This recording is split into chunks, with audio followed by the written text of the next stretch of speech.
One thing I want to show you really quickly, and I just tried to highlight these areas with pencil line, but actually if I tilt this, they'll show up shiny. There's scratches here. Here. There's a big one that comes along here, and I don't know if you can see that.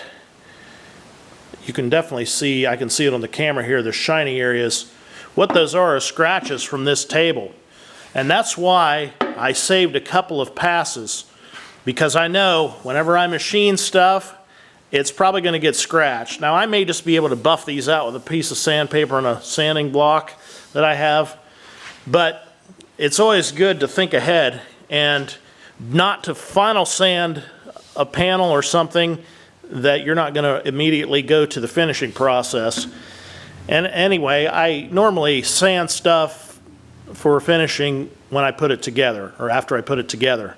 That way I can knock off sharp edges. You don't want any sharp edges when you're finishing something, because the finish will make a real thin area on the edge, and it'll tend to break the edge there, or show, and it might even happen while I'm sanding between coats. It'll actually burn through the finish on that edge because the finish is too thin. If I knock the edge and ease it a little bit with a piece of sandpaper, it'll actually kind of round the corner. That way the finish can roll over there and make a better job. Now I've got this scheduled for 2 o'clock today to take up to Home Comforts and have Eric put the laser engraving on here. My phone alarm just went off here a couple minutes ago, reminding me that it's now 1:45. So I'm going to quick finish this up, and then I'll be heading up the street. And what I'm going to do is I'll give you a little treat.